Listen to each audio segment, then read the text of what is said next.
Bonjour, j'espère que vous avez passé une bonne semaine. Ravi de vous retrouver. Bonjour Karine. Bonjour Stéphane, bonjour à toutes et à tous et bienvenue dans le dernier épisode de la première saison de Télésérie. Et bonjour Charlie. Bonjour les filles. Même pour la dernière. Il vient pas à Nice avec nous la semaine prochaine parce qu'on pourrait peut-être l'oublier là-bas, tu vois, discrètement.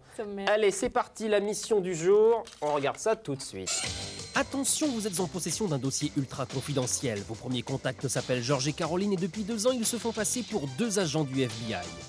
Depuis des années, notre planète serait sous le contrôle d'étranges visiteurs venus d'ailleurs. Si vous contrecarrez leur plan, peut-être pourrons-nous crier victoire. Vous devrez dardard retrouver la piste d'un agent double reconverti dans le trafic de miel. J'ai une passion pour... Corinne Le Poulain vous parlera de sa série préférée, mais pour commencer cette nouvelle mission, vous allez devoir communiquer sur le champ quelques renseignements. Bonne chance. Merci. Super, doublage de Frontières du réel, enfin ça ce sera tout à l'heure, un petit peu plus tard dans l'émission. Depuis des semaines, c'est la grande période des examens en France. Alors nous aussi, ici à Télésérie, nous avons décidé de vous faire quelques révisions. Il y a, il est vrai, tout un vocabulaire très particulier au petit monde des séries. Alors si vous le voulez bien, faisons un point. C'est vrai qu'on peut s'y perdre entre les séries qui ont différentes saisons, les chaînes qui lancent leurs pilotes, les soap-opéras comme Santa Barbara ou les spin-offs à la côte ouest. Explication de texte. La sitcom est une comédie de situation. Situation comedy, série drôle tournée en vidéo avec plein de rires enregistrés dedans. Très souvent, elle met en scène une famille. C'est la télévision américaine dès ses débuts qui diffuse ces histoires souvent inspirées des feuilletons radio. Règle principale de la sitcom, le décor très limité. Un salon, une cuisine et la chambre. Il ne faut pas perdre une seule minute. Oh, mon amour. Ah, tu l'as encore plus excité que quand tu regardes la rediffusion de La Petite Maison dans la Prairie. Alors, qu'est-ce que tu vas me faire? Eh bien, avant tout, je crois que nous devrions enlever nos petits vêtements et dormir. La série, elle, est une suite d'épisodes où l'on retrouve les mêmes personnages dans une histoire complète à chaque fois. Exemple type, les 206 épisodes de Mission Impossible. Et puis il y a le feuilleton, celui qui scotche le téléspectateur devant son petit écran chaque semaine parce que l'histoire court sur plusieurs épisodes. Plus que 3 numéros et Belphégor fini. Rayé. Le soap, lui, voit s'entrecroiser des dizaines de personnages. Dallas, Côte Ouest, Dynasty et Models Inc. sont des sagas où tout le monde il est beau, tout le monde il est riche et tout le monde il est très vicieux. Dans le vocabulaire des séries, on retrouve également le spin-off, une série dérivée d'une autre série. Exemple type, Lisa Bonet dans le Cosby Show. On fait un rapport sur la façon de vivre d'une grande famille et tu vas rester là. T'as qu'à dire que tu n'as pas de frère. Papa... Je suis pas certifié que je n'ai engendré aucun garçon. Oh non! Merci, pas. Elle fait un malheur, elle aura sa propre série, le Campus Show, où elle reprend le rôle de Denise Extable.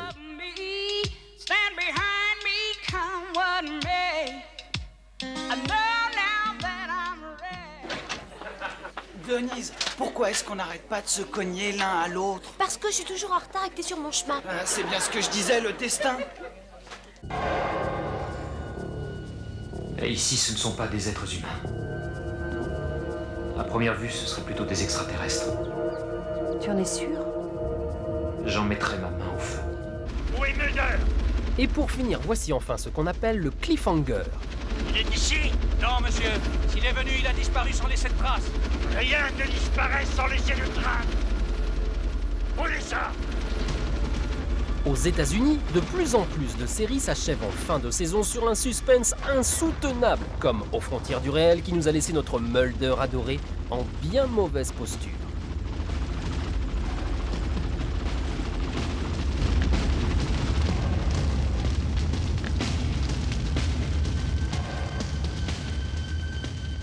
M6 vous offrira du 100% sitcom pendant tout l'été, chaque samedi et dimanche matin.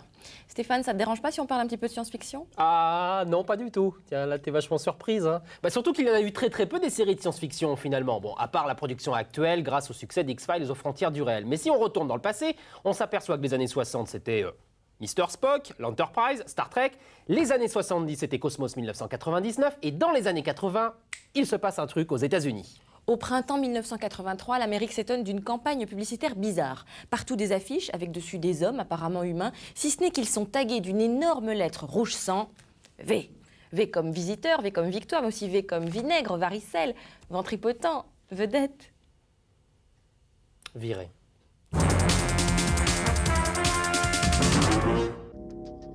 Lorsque les visiteurs ont envahi les capitales du monde entier, nous ne nous sommes pas inquiétés. Ben voyons, des soucoupes volantes au-dessus de nos têtes remplies d'extraterrestres venus d'on ne sait quelle galaxie, ça n'avait rien d'effrayant.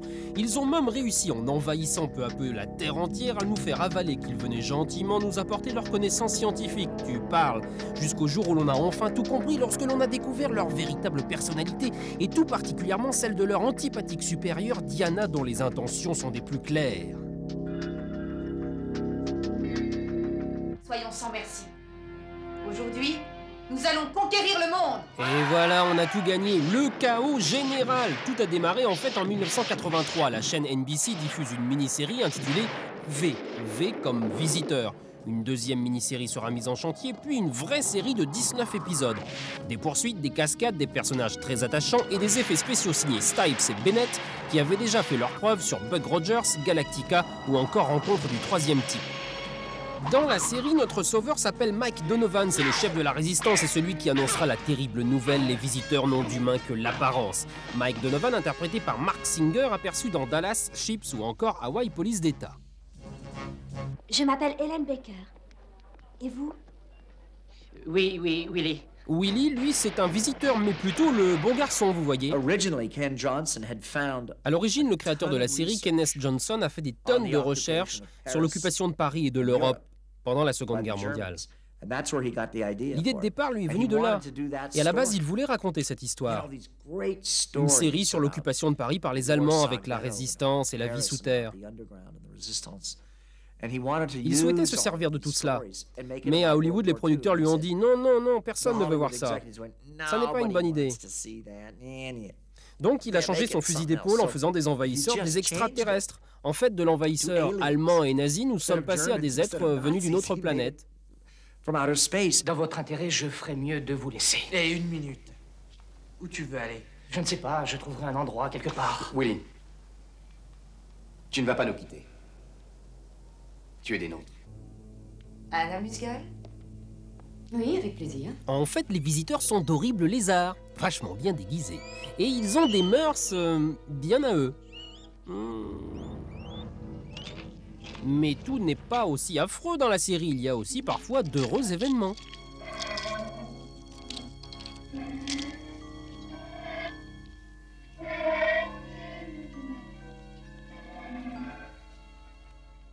Surtout n'oubliez pas ceci. S'il nous arrive quelque chose et qu'on se fasse prendre, c'est vous qui représentez la résistance. Réaliste, bien interprété, V est sans doute la seule véritable série de science-fiction intéressante des années 80. En 1993, l'aventure a failli redémarrer, les comédiens étaient d'accord, pas de lézard, mais au dernier moment, la Warner a préféré lancer une nouvelle série de science-fiction, Babylon 5. Le V de la victoire n'était plus d'actualité. Mais pourquoi ces lézards nous en veulent-ils tant que ça? Dans le dernier épisode, qui s'appelle The Attack, qui a été écrit même s'il n'a jamais été tourné, on nous apprend que les visiteurs étaient déjà venus sur Terre il y a de ça plusieurs siècles et qu'ils ont oublié, tête en l'air comme ils sont, un objet mythique qui donne tout pouvoir à son possesseur. Et c'est pour ça que Diana et ses copains sont revenus sur Terre pour récupérer la relique. J'en sais des choses. Une objection? Non, non, votre honneur, je voudrais juste un petit peu de silence, sinon je fais évacuer la salle. Nous allons parler justice et il est temps qu'elle soit faite. La justice américaine telle qu'on la voit dans les séries ou dans les téléfilms est très très différente de la nôtre. Du coup, David Friesman a enquêté, il a plaidé coupable pour infiltrer les milieux judiciaires. Je suis le cauchemar de tous les truands et je brandis le glaive de la justice. Mis à part ces exceptions, la justice dans les séries, c'est du sérieux. Et justement, soyons sérieux. Figurez-vous que les Français connaissent tellement bien les séries américaines qu'ils ont tendance à confondre les systèmes judiciaires. Il n'est pas rare, par exemple, qu'une personne arrêtée en France réclame la lecture de ses droits, comme c'est le cas aux États-Unis. Allez, sortez-moi là. Toi, tu viens par ici. Vous leur lisez leurs droits et vous les embarquez. En France, c'est absolument pas le cas. En France, on interpelle une personne, Et puis on l'emmène au commissariat, et là au commissariat on l'interroge, après lui avoir éventuellement notifié quelques droits, mais parmi lesquels ne figure pas le droit de se taire, comme aux États-Unis. Les juges français se font aussi souvent appeler comme les juges américains. Est-ce que vous comprenez et acceptez ces conditions? Oui, votre honneur. Parfait. Vous êtes libre. Et il est évident que ça nous fait sourire parce qu'en France, on se contente de monsieur le juge. Je vous propose maintenant une petite comparaison. Voici une visite policière américaine. Nous voudrions vous interroger. Est-ce que nous pouvons entrer? Je suis navré. Je dois refuser de vous laisser entrer. S'il faut un mandat, nous pouvons l'obtenir. Je sais que vous l'obtiendrez, mais je ne vous laisserai jamais entrer. En France, pas besoin de mandat pour madame le juge. Ah bah attends, je vais entrer quand même. Et pourtant, la police française se voit réclamer de plus en plus souvent ce fameux papier.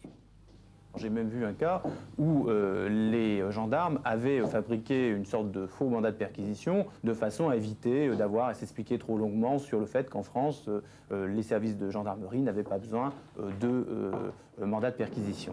Les séries américaines ont donc de l'influence sur tout le monde en France, y compris sur les réalisateurs. Bon, il faut dire que le bon vieux juge Pépère a fait son temps. Difficile aujourd'hui de vous montrer ces images, pourtant très vivantes et pleines de rythme. Elles ne sont plus du goût du public. Il m'est arrivé de servir un peu de conseiller technique à un metteur en scène français qui était venu me voir pour me dire « mais est-ce que vous pourriez me donner un modèle de mandat de perquisition ?» Je lui explique que le mandat de perquisition n'existe pas en France.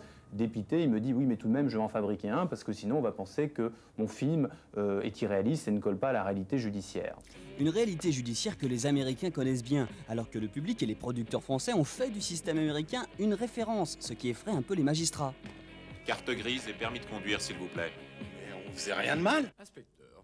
On a l'impression tout de même qu'aux États-Unis, on montre davantage la réalité judiciaire américaine parce qu'on a l'habitude de connaître le système judiciaire américain. Donc l'opinion publique, à travers notamment ces séries, connaît assez bien le système judiciaire américain, alors qu'en France, c'est l'influence des séries qui détermine, des séries américaines, qui va déterminer ce qu'on va montrer dans les séries françaises.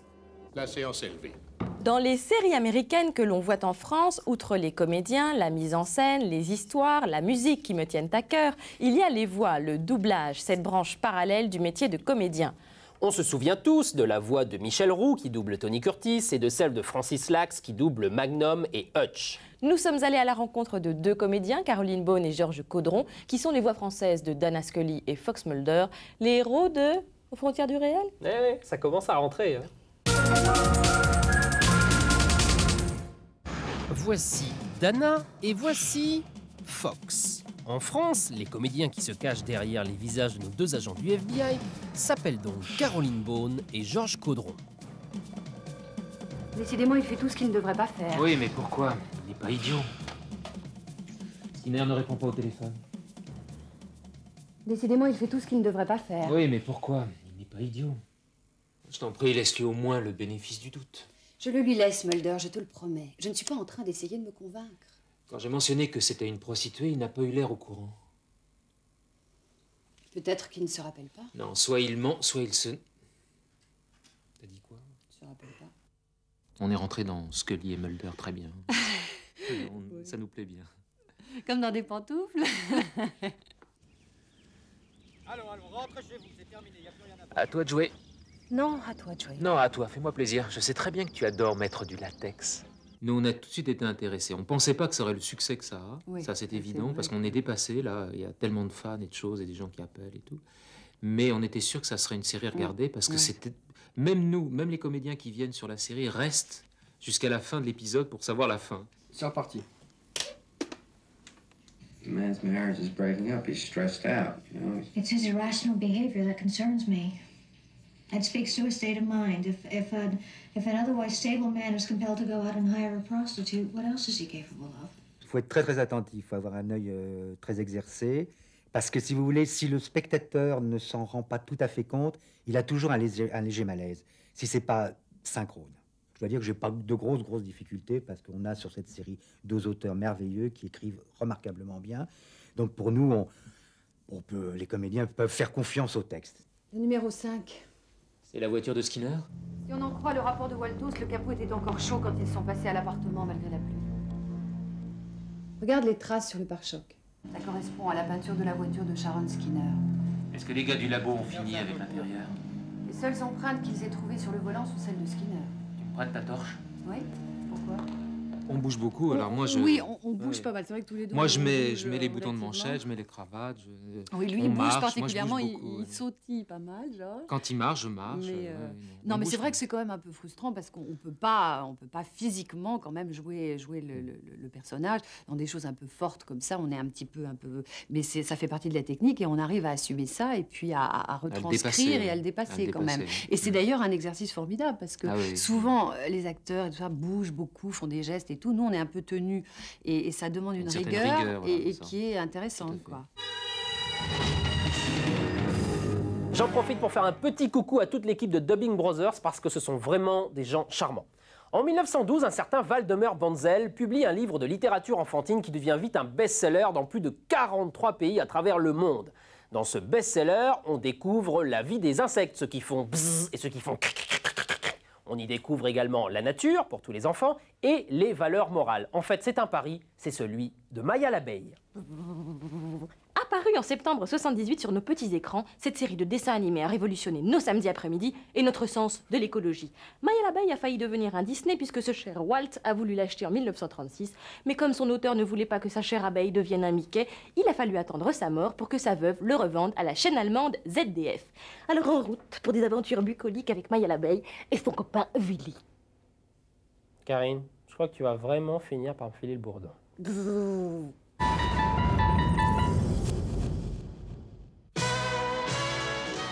Dans un pays de tous les temps vit la plus belle des abeilles que l'on ait vue depuis longtemps. Vous connaissez bien sûr cette chanson, cette petite abeille s'appelle Maya et elle vit dans un royaume où les insectes ont la langue bien pendue et en plus ils racontent des histoires.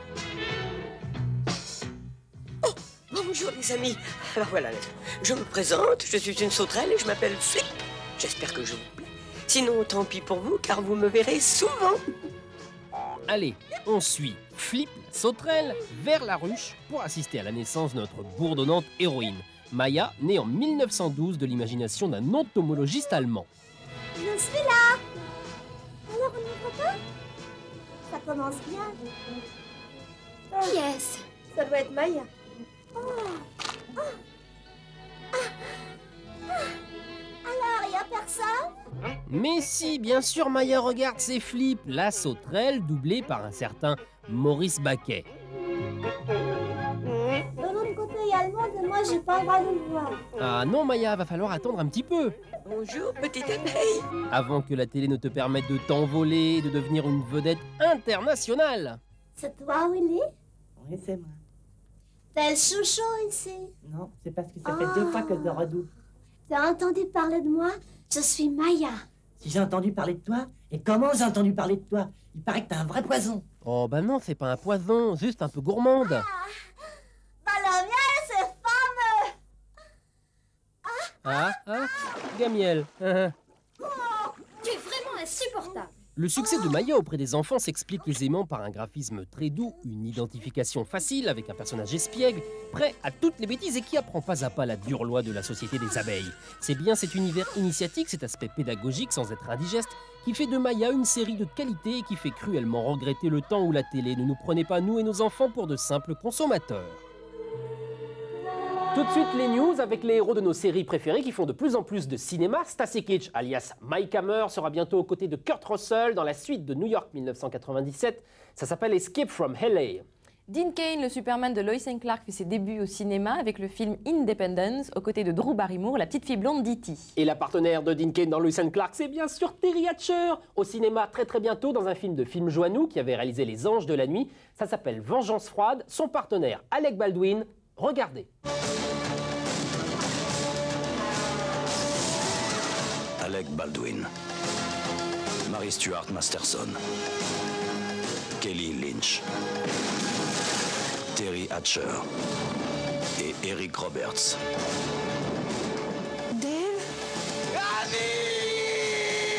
Après Stacy Keach, Dean Cain et Terry Hatcher, Alyssa Milano, la Samantha de Madame et Servie, joue dans Fear, le film de James Foley, mais aussi dans Double Dragon. Tout de suite, la bande-annonce.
Après les ouah d'Alyssa Milano, voici les oui de Roger Moore qui sera le méchant face à Jean-Claude Van Damme dans son nouveau film qu'il a réalisé. En plus, ça s'appelle Le Grand Tournoi et ça sort le 24 juillet sur les écrans français.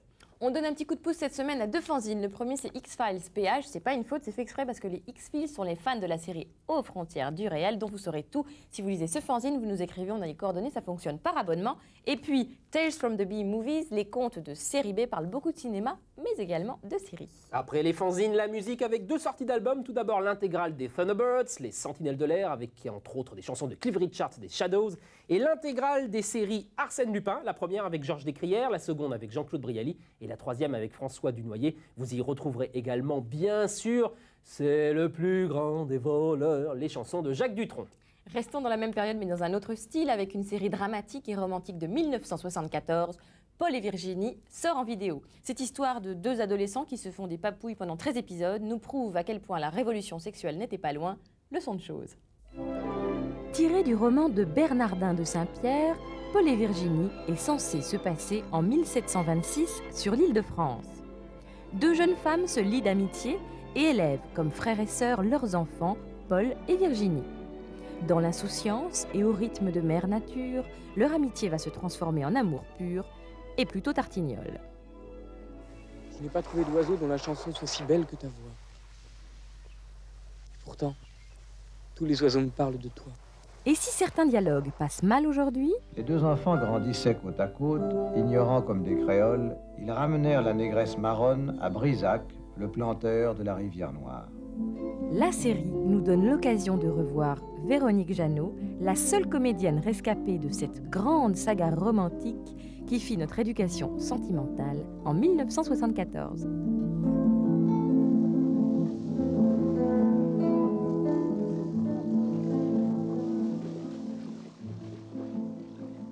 On parlait d'Arsène Lupin tout à l'heure, l'Arsène avec entre autres... Georges Descrières. Georges Descrières, le héros également de... Sam et Sally. Et Sam et Sally, on y retrouvait Corinne Le Poulain. Ça tombe bien, on lui a demandé quelle était sa série préférée. J'ai une passion pour Madame est servie. Et je peux jouer dans votre équipe? Vous? Et qu'est-ce que vous en pensez, Dr Ferguson? Oui, bien sûr, c'est tous pour un et un pour tous. Il faut que je me sauve, Tony, alors, hein?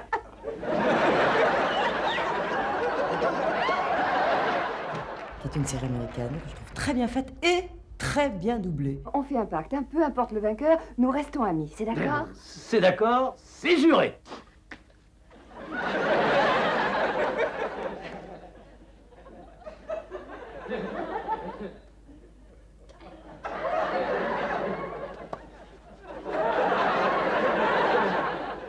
T'es un brave type.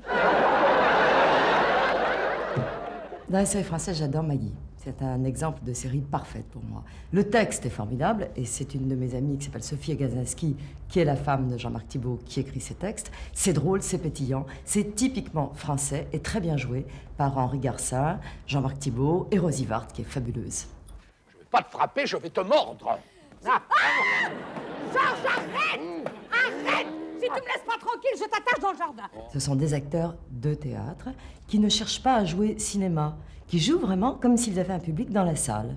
Et ça, je trouve ça touchant et ça passe très bien. Alors qu'on ne nous dise pas, il y a une façon de jouer pour le cinéma, il y a une façon de jouer pour la télévision, il y a une façon de jouer pour le théâtre, c'est pas vrai. Il y a de très bons comédiens qui jouent de la même façon et ça passe toujours très bien. On va enfin pouvoir remanger de la viande. Non, mais tu rêves! Tu rêves, toi! Non, je vais le congeler pour ton mariage. C'est ta dot. Rôti d'1 kilo?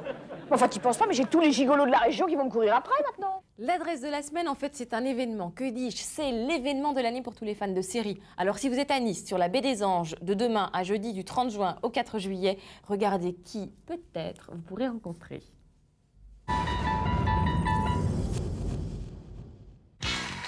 Peter Graves et Martin Landau de Mission Impossible, Don Johnson et Ariel Dombal de 2 flics à Miami,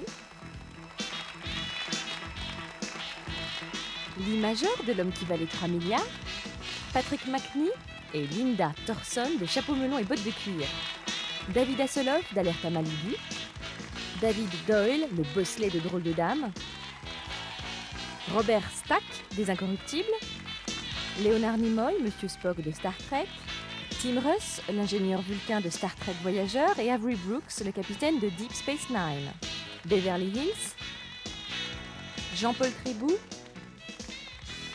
Jean-Claude Bouillon et Pierre Maguelon des Brigades du Tigre, Gavin MacLeod de la Croisière s'amuse, Henry Winkler, Fonzie des Jours Heureux, Eric Estrada de Chips, et enfin Roy Thines, le David Vincent des Envahisseurs. Ils seront tous là pour le festif, le premier festival ouvert au public, festival de télévision, InStreet, les stars de série, mais également les scénaristes, les réalisateurs, et puis nous également, le télésérie de la semaine prochaine sera entièrement consacré à cet événement. En plus, télésérie sera présente tout l'été, chaque samedi à 20h35. Alors à demain si vous êtes à Nice, sinon à samedi prochain. Passez une excellente semaine, à bientôt et au revoir. Salut!